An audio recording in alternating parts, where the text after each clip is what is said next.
Welcome everyone to Caleb Watches Movies, the channel where I, Caleb, randomly select from one of the many movies that I own and I watch and review them for you, unlike days like today where I pick a certain franchise and I rank the crap out of it. And it's not debatable that the Marvel Cinematic Universe is probably, if not the greatest, one of the greatest franchises ever created. It's very impressive how they started by just releasing a couple of movies and then saying like, oh, hey, they belong to a certain phase, and then going into a second phase, and then a third phase where everything gets combined and you get awesome moments like Endgame where everyone comes in and everyone fights each other and it's like, blah, and then blah, blah. And then we get phases like Phase 4 of the MCU that just came to an end last month with the release of Wakanda Forever, and technically in my brain, Guardians of the Galaxy, the holiday special. Kevin Feige said that technically Phase 4 ends with Wakanda Forever, and then technically Phase 5 begins with Ant-Man and the Wasp: Quantumania. So where does Guardians of the Galaxy holiday special fall into play? Well, I'm including it on this list. That way Phase 5 has a nice clean start in 2023. Now, years ago, for the release of Avengers Endgame, I did do my ranking of all of the MCU films up to that point. It's been several years since then, and we have gotten so many more movies and so many more different projects, TV series, and special presentations that, you know what, I think it deserves its own little ranking. And then at the end of this review, I am going to go through the entire MCU and how I rank every single project against each other. Just a quick little ranking at the end of this video of everything that Marvel has put out since 2008. Now, some general thoughts on Phase 4. It's a very strange phase. It's the beginning of the Multiverse Saga, and it's really the fallout from Avengers Endgame, where we lost several heroes. Everyone who was blipped away in Infinity War, everyone came back. So this phase is really about rebuilding and re-establishing old heroes and villains and establishing new heroes and villains that we'll probably be seeing in further phases to come. And this is the first phase where they first introduce a couple of streaming services and streaming series, which I think the reception have been on the extremes. Either people absolutely love the thing that has come out, or they've despised it and say, why is Marvel and Disney just doing this? It's all the same stuff, blah, blah, blah. I'm definitely not one of those people. I love Marvel, and I love the MCU, and I've loved everything that they've done for the most part. So in all, there were 18 different projects that were released in Phase 4, and I think it's time we kick off my ranking with number 18. At the bottom of my list for Phase 4 is the TV series Moon Knight. Series that every hardcore comic book nerd was craving for. Everyone was talking about this character, how he's a mixture of Batman and Daredevil, but he has multiple personalities, and he goes with the Egyptian gods, and awesome! And while Moon Knight looks really cool, and we have an awesome performance from Oscar Isaac, playing multiple different versions of himself. We have Mark, we have Steven, and then we have the guy in the limo. I completely forgot his name. If I was a good movie reviewer, I would look it up, but I'm not gonna do that. But the reason why this series is at the bottom of my list is the ambiguity of it. Did this series actually happen? At the end of the series, you're kind of left thinking like this whole thing was a dream, which I hate that trope in movies. You see a lot of it in horror films where they're like, oh, the whole thing was a dream and everyone is okay. I hate that. And Marvel prides itself on establishing characters and projects like this that has a connective tissue to something further down the line. This streaming series, though, felt like it had no connectivity. It didn't really feel like it was part of the MCU, which I'm not saying is like a terrible thing. Like, it's good that it's its own thing, but Marvel has set a precedence that everything that they put out is kind of connected to each other, and we sometimes have little cameos from here and there. This one had none of that, and it was a little disappointing. Oscar Isaac, though, is fantastic, and I really hope we see him come back as Moon Knight with a season 2, or see him in one of these Avengers films. I just want to see Steven again. I really love Steven. Steven's so sweet and nice. I like him. Next up is one that really pains me to put it this low on this list, because I absolutely love this character and I love the actress who plays her, but the villains in this TV show were the worst villains that Marvel has ever produced, whether it's in film, the special presentations, or streaming. They're terrible. They're absolutely terrible, and this is the show Ms. Marvel. I hate that it's so low on this list. I absolutely hate it. I love Kamala Khan, and I love Iman Vellani, who is fantastic, and she is lovable. She comes on screen in the first couple episodes, and I'm in love. Like, she is great. She's that nerd kid inside every single one of us that grew up with the MCU, and here she is going to Avengers Con, and seeing all of her heroes and a whole bunch of different stuff, and having a great time. That's how I am with the Marvel Cinematic Universe. I just go in looking for a great time. And for the most part, this TV series is a great time when we focus on Kamala Khan. But in episode 3, when the Jinn capture Kamala Khan and tell her, like, their entire backstory about how they need her help getting home because she has the bracelet that is the only key for them to get to their alternate reality so they can get home. Kamala says, oh, well, I need to think about this and see what I can do. And then they let her leave, and she's kind of contemplating, like, oh, do I help them? Do I not help them? Oh, but my brother's wedding is happening, so I'm gonna go to that. And in that time, she really makes the decision, like, yeah, I'm gonna help my aunt. I'm gonna help these people. It's my responsibility. But then we cut back to the lead Jinn lady, and she's like, no, time's up. I'm through asking, and we're gonna crash the wedding, and we're gonna hurt a bunch of people and make her help us. And I'm watching the episode thinking, why? Why would you do that? If you needed her, if you were in such a time crunch, why did you let her leave? You had her in your house. You could have caught her off guard, kept her prisoner, and forced her to help you. But even so, she was deciding to help you. So why are you pissing her off? This show really fell apart in its motivation as to where these characters were going and the big climax that they were building to. In establishing this character and establishing this culture, I think it was magnificent. However, I do feel that they focus a little too much on presenting this culture just for presenting on its sake, and we lost focus of the characters, the villains, and the reason why this show even exists.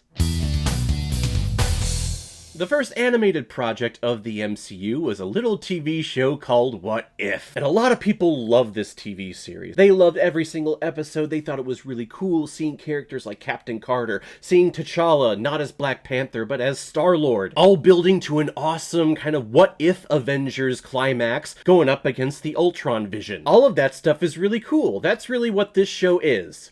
It's really just cool. But the problem with this show, and I think the problem with the multiverse in general, is that, okay, if we've been focusing on this one storyline, this one timeline this entire time, and now we're looking at all these other timelines, I guess, why do I care what happens in that timeline, in that universe, when the universe that I've been focusing on is over here?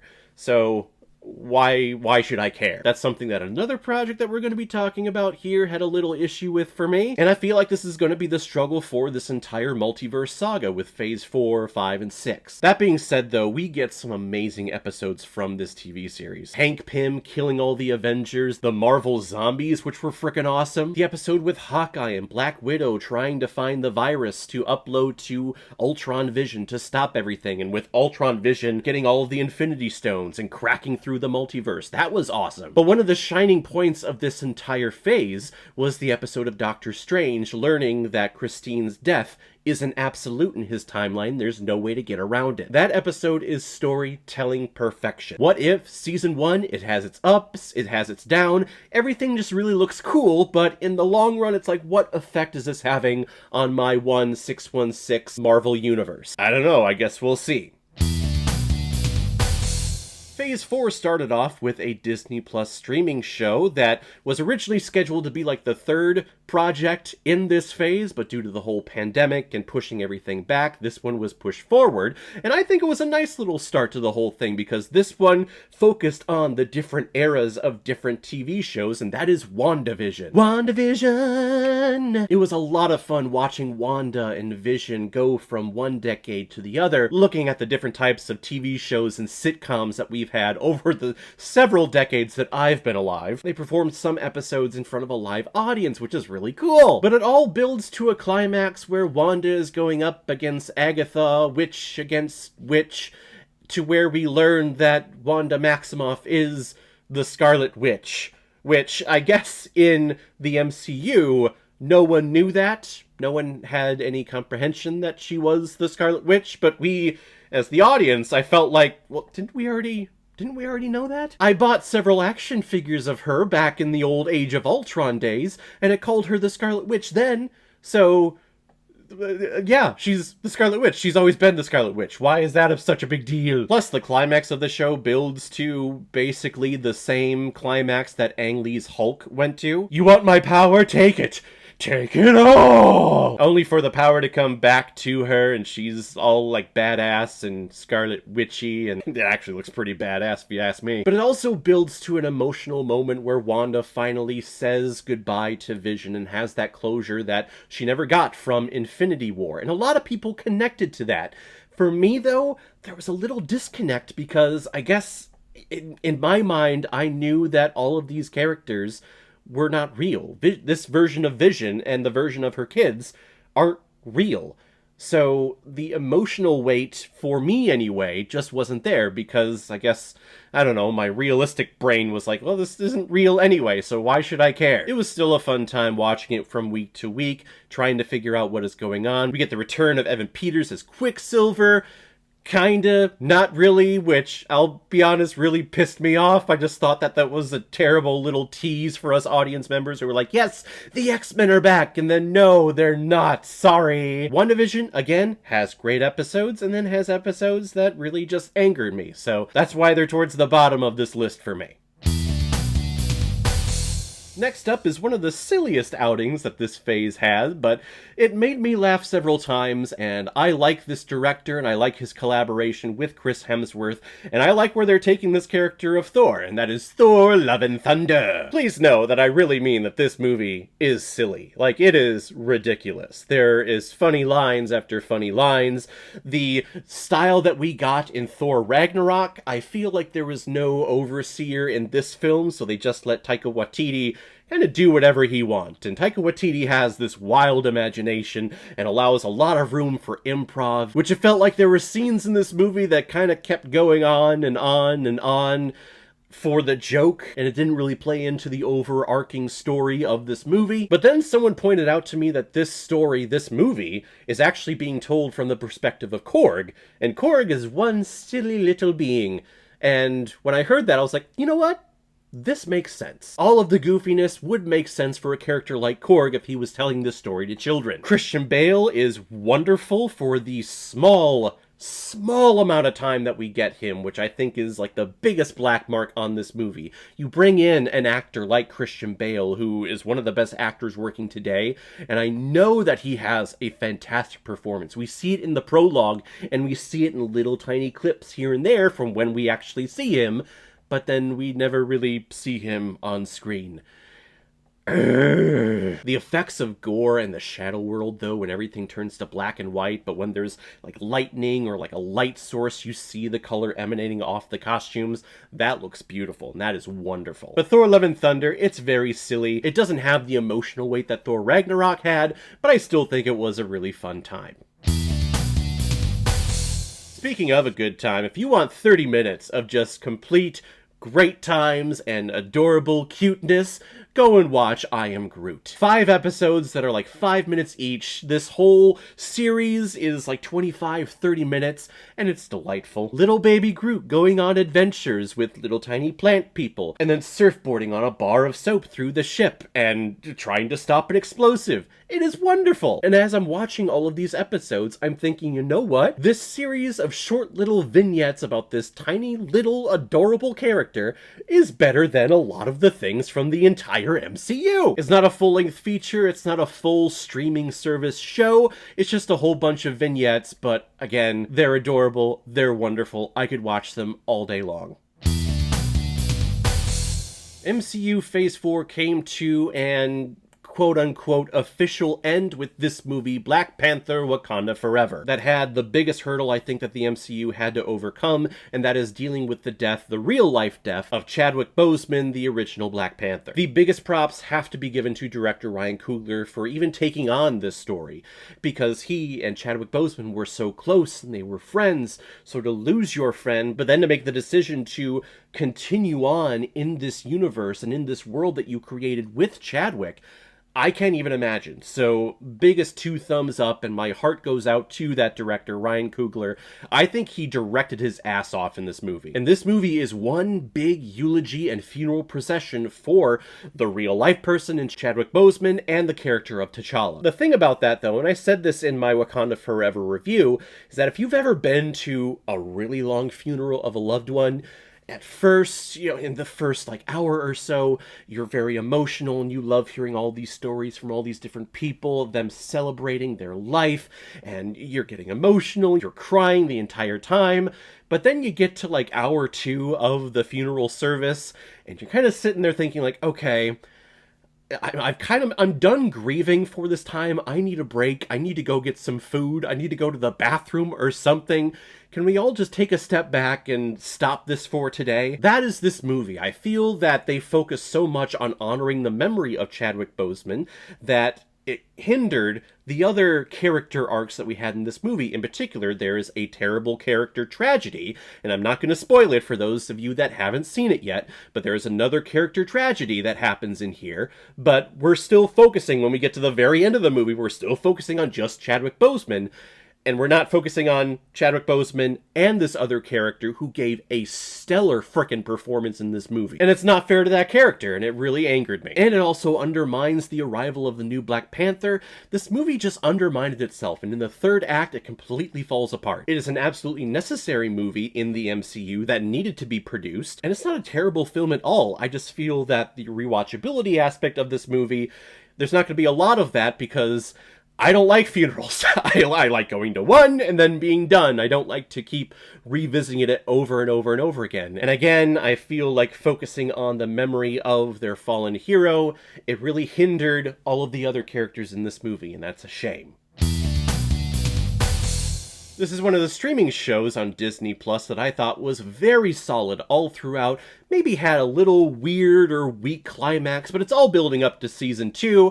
When that comes out, I'm not sure. I believe next year or in 2024, but this is Loki season 1. You take one of the best, I guess, anti-heroes of the MCU. I'm not going to call him a villain because he's no longer a villain. And you put him into this multiverse time-traveling detective story, and Tom Hiddleston shines in this series. The very first episode where he keeps avoiding talking about what his mission is, he's burdened with glorious purpose, what the hell does that mean, is a beautiful episode. To where he is finally 100% honest for the very first time in his entire life with Owen Wilson. Wow, that's a great person to be honest with. Wow. Plus, this series has importance on the overall Multiverse Saga because this is the thing that really kicked it off and jump-started everything and broke the sacred timeline into all these different frickin' branches. So thanks, Loki. Thank you very much for continuing the MCU storyline for all of us fans. Continuing on the Multiverse Saga comes the second installment of Doctor Strange in the Multiverse of Madness. This movie saw the return of Sam Raimi to the Marvel Cinematic World. Of course, Sam Raimi is famous from his original Spider-Man trilogy. Here he is back in the MCU proper, bringing in all of that Sam Raimi-ness in. And I'm shocked at how much of this movie is Sam Raimi. Usually when Marvel hires a director, they're like, hey, you're a great name and you're a great director, but here's how we do things. So if you could just do these things, but just with your name on it, that would be great. This movie is a Sam Raimi film. It is nothing else. We have the freaky zoom-ins, we have a whole bunch of zombies scratching and clawing at a character while the camera's right in there with her. We get a special cameo from Bruce Campbell. I mean, that has to be in here. And there are a ton of horror aspects. This film is scary at many points. And it's a really nice continuation of the character of Doctor Strange, dealing with the burden of knowing that the one choice that he made in Infinity War to have everyone be blipped away for 5 years, that was the only outcome, which, thinking about it, I don't see how that is, but okay, I'm still gonna go along with it. But you can see the burden that he has with having that decision and having so many people hate him for it. Plus, we also see some multiverse characters, live-action multiverse characters come in the movie with Captain Carter. This is our first iteration of the MCU Fantastic Four, Mr. Fantastic. And it brought back frickin' Patrick Stewart as Professor X in the frickin' yellow chair. I mean, that's gotta make you happy, right? And this movie finally utilizing one of the best villains in the entire MCU, and that is Wanda, Scarlet Witch herself. When she was first introduced in Age of Ultron, and then we saw her in Civil War and all the other Avengers films, people were asking me, like, who is Scarlet Witch? Like, she kind of just floats around and does a whole bunch of mind spells. And I kept telling them, just you wait. She is one of the most powerful being, I think she is the most powerful being in the entire Marvel universe. At just a thought, she can alter the entire universe if she wants to. Them finally using her as a villain, I just dropped to my knees. Thank you. Thank you so much. This movie should not have been a Phase 4 film at all. This should have taken place in Phase 3, but thank God we got it nonetheless, and that is Black Widow. Scarlett Johansson finally getting her solo outing as this character. The time of this movie takes place before Infinity War and after Civil War. Again, this movie should have been in Phase 3, but it was a different time back then. Back then, movie studios still didn't have faith in female superhero characters opening up a solo picture, and I also think Scarlett Johansson was pregnant around the time of shooting Captain America Civil War, and I think she wanted to focus on being a mother at that point. Just all a shame, because watching this movie, I think we get fantastic performances. We get Yelena introduced with Florence Pugh, who is wonderful, and I'm glad that she is sticking around for the MCU. And we have one of the best villains in the entire MCU with Dreykov. Is he flashy? No, he's not a flashy villain, but he's a realistic villain. This villain, Dreykov, what he does to these little girls, selling them off and basically trafficking these little girls, this person exists. Many people like this exist in the world today. That's what makes Dreykov an incredible, great villain, because he exists, he is real. And we get a lot of quiet, emotional moments between this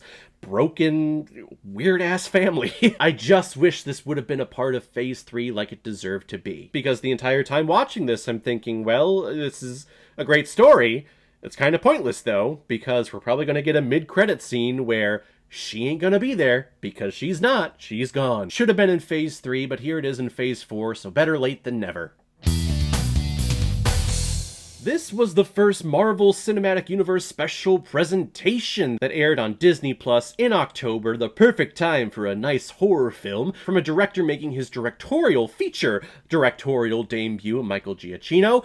Famous composer, this is Werewolf by Night. One of the few projects in the MCU that doesn't feel like a Marvel movie or a Marvel presentation. This is just straight up classic horror, and it's a love letter to all those Universal monster movies. It's shot in black and white. We have a lot of gore in this movie that I think they got away with because it is black and white, so arms are being severed and thrown off, and people are being decapitated, and you do see blood, but because it's black and white, I think they were like, oh, it's fine. It's totally fine. Kids, they'll be fine. We get an introduction to Man-Thing, which is really cool, or should I call him by his proper name, Ted. And it's a classic horror monster werewolf movie, and I really dug it. I really hope this project opens up a lot of things in the future, with these side horror characters, maybe putting in Blade into this universe, or characters like Ghost Rider. Throw them all in here with Werewolf by Night and Man-Thing. It'd be really cool. But I like these special presentations. These are projects that I feel like Disney's like, no, we're not going to invest the money into like a full show, and we're definitely not investing the money into a theatrically released film. You can do like a 50-minute short movie with this. Fine, but just a one-off. We're not going to do multiple things. But if the higher-ups have that mentality and the outcome that we get from that mentality is a short film like this, I am all in. I love stuff like this. Keep it coming.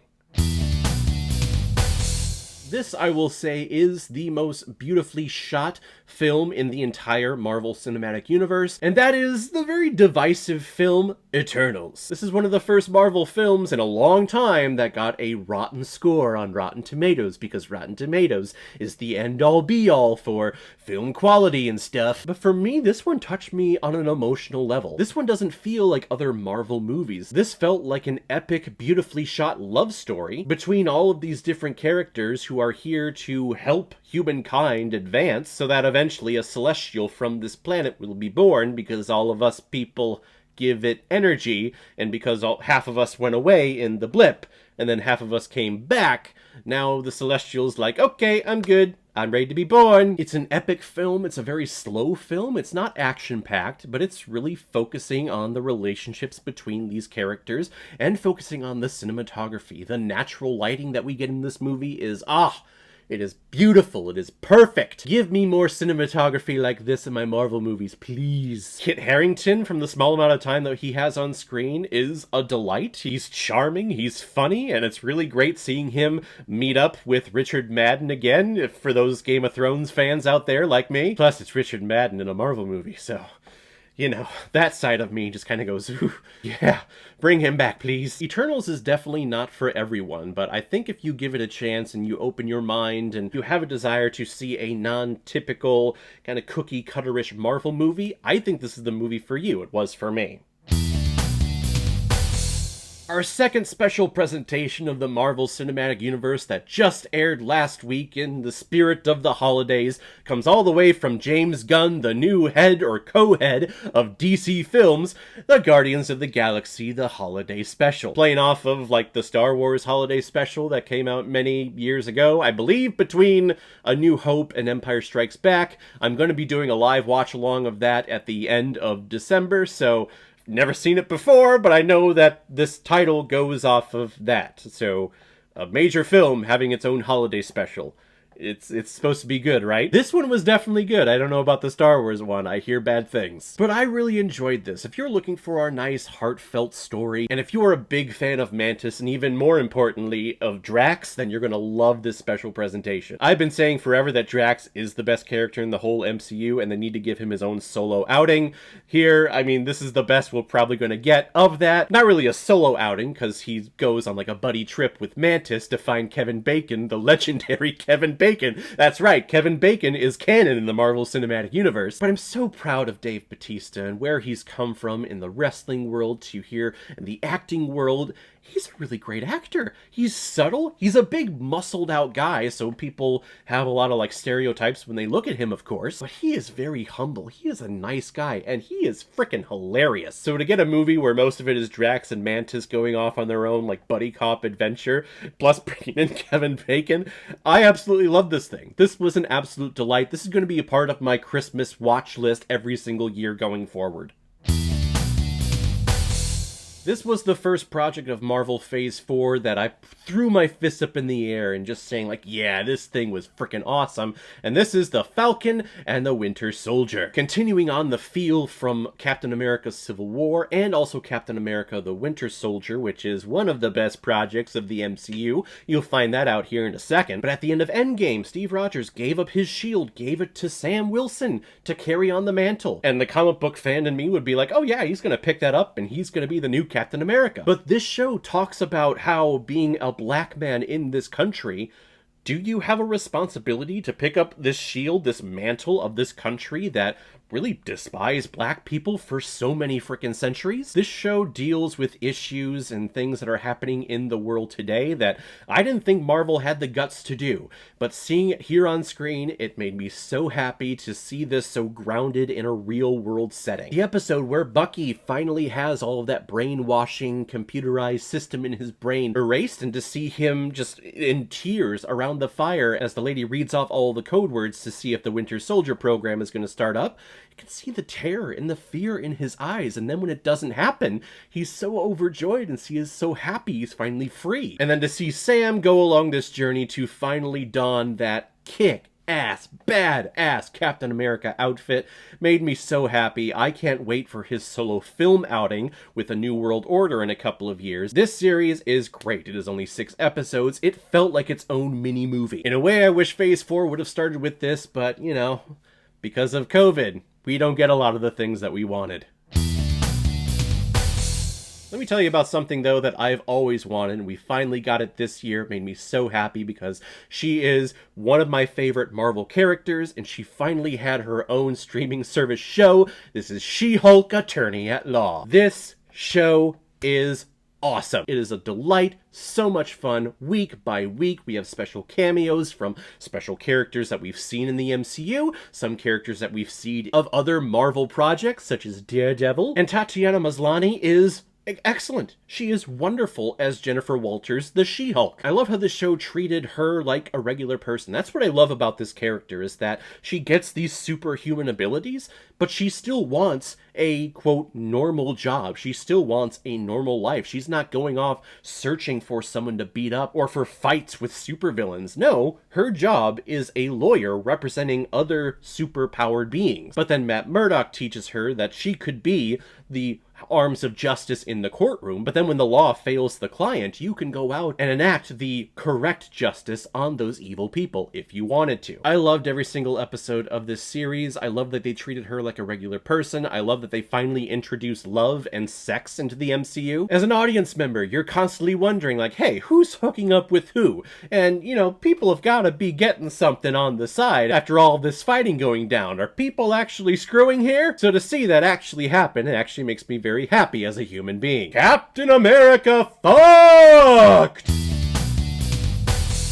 I really wish I could put She-Hulk as my favorite streaming service show of the MCU, but sadly I can't, because Hawkeye was the series for me, and rewatching it just for this review to make sure, it definitely solidified its place as the best TV show so far in the MCU. Mainly because of Hailee Steinfeld. She is a perfect Kate Bishop. There is no one else who could play that character. She is wonderful whenever she's on screen. She's such a joy whenever you see her on screen and see what her character is trying to do. She's constantly trying to do the right thing, and then here comes Clint Barton, who's also trying to do the right thing, but not in the flashy way like Kate Bishop is trying to do. And I love the character art that Clint has throughout this entire series. You can tell that he hates himself. He hates who he was during the 5 years of the blip because he lost his entire family. He just hated the world, dealt with it in a terrible way where he went out and committed mass murders. But here he is trying to right the wrongs, and Kate Bishop is that light of hope for him that he sees in this city. And to see this mentorship grow between these two is wonderful. Plus, this show is also the first instance where it saved my favorite Netflix Marvel show with Daredevil. It brings in Vincent D'Onofrio as Kingpin. And that's amazing, because he is amazing, and he's saved, he's here in the MCU. The design, the color palette of this show is very much based on the Mark Fraction comic run, which is one of my favorite comic runs of all time. There's a scene in here where Clint has his hearing aid broken, and his little boy is calling him, but he can't hear him on the phone, so Kate Bishop is there writing down what he's saying. It's one of the best scenes I've seen in the MCU. It is beautiful, it gets me teary-eyed every single time. And then we get Pizza Dog. We have Pizza Dog in the TV series. Of course this is going to be one of the best things. At number 2 is a movie that I keep finding myself wanting to go back and watch. Every couple of weeks, I just get the inclination to, I want to turn this on, because that was awesome. And I love the actors that they found for this. I love the story. Let's keep watching this. And that is Shang-Chi, The Legend of the Ten Rings. It's hard for any other Marvel film to get better than this movie. I loved every single thing about it. The fight scenes, the different fighting styles and how they represent the elements that they believe in and the fighting styles that they believe in, and just their character in general is just beauty on screen personified. Shang-Chi's mother, how she flows and opens up her hands and uses the wind and uses nature in her fighting style. And then you have Wen Yu, who is very rough and very aggressive, and his hands are constantly clenched, and he uses a lot of power in his fighting style. Seeing those clash on screen, it's beauty. It's just beauty in movies, and I love it. Not to mention that Simu Liu is just a delightful person in real life, and then in this movie, you can tell he wanted to do as much as possible and bring enough authenticity to this character and to this culture that we don't get a lot here in the US, and I think he was great. And it brings us one of the best villains in the entire MCU, because he does it not out of malice or taking over the world. Yes, he's lived for thousands of years, conquering this kingdom, conquering that kingdom, but the reason why he does what he does in this movie is out of love. He wants to get his wife back because she was taken from him when he decided to put aside the rings and to be a gentle soul. But then when she was taken from him, all of that hope of peace outside of the rings just evaporated and didn't take the rings off since. And you can tell that he always blamed Shang-Chi for not standing up and not fighting for his mother, even though he was a frickin' little kid. What, he was like 5 or 6? There's no way he could stand a chance against all of those gangsters. But then when we get that final battle scene between father and son, and when you just looking down at him saying, like, you stood by and let her die, like, yes! There it is. Thank you for being honest, sir. I can tell that you just hated your son, and for you to finally admit it, thank you very much. He does love him, though, because he eventually gives up the rings to Shang-Chi, and Shang-Chi does all of the fun little maneuvers to get rid of the dragon demon thing, whatever that's called. It makes this movie into one of the best of the entire MCU. I absolutely love it. However, it does not beat this other movie that is the best entry in Marvel Phase 4, and that, of course, is none other than Spider-Man No Way Home. This movie capitalizes on nostalgia and fan service, but that's not a bad thing. Sometimes the fans need to be rewarded for their constant devotion to a certain franchise and to a certain brand. We get everything that we've always wanted in a multiverse Spider-Man film with this movie. We finally get to see Tobey Maguire back in the suit, Andrew Garfield back in the suit, all playing off of Tom Holland's Spider-Man.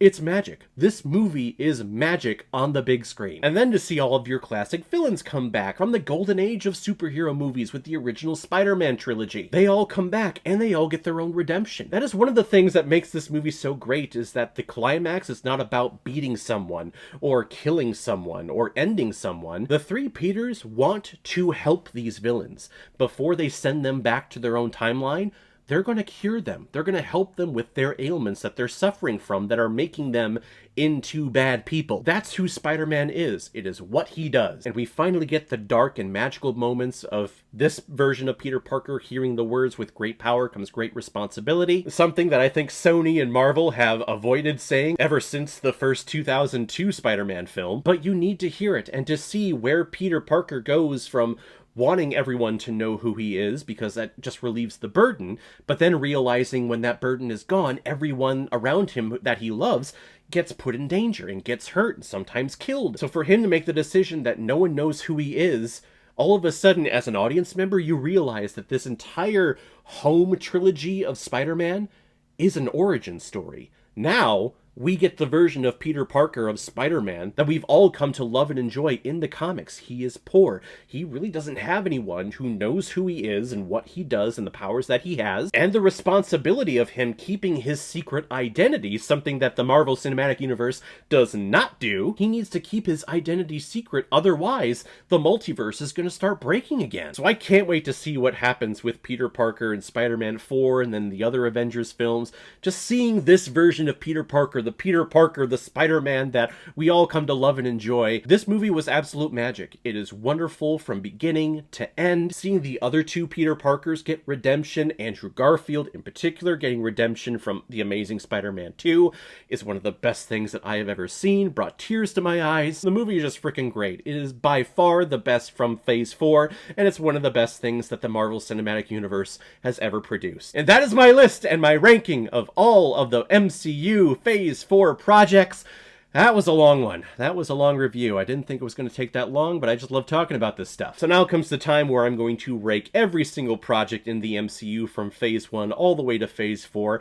Take a look at this. Hopefully you enjoy it. And after you watch it, please let me know what you thought and what your ranking of the MCU, and comment down below and let me know what you thought about it. And as always, if you like what you see here, if you like my take on movies, then hit the subscribe button and make sure you hit that bell. See you the next time I release next movie review. So guys, I will see you next time on the channel. So in the meantime, be well, be good to each other, and check out my ranking of the Marvel Cinematic Universe. Take care, guys.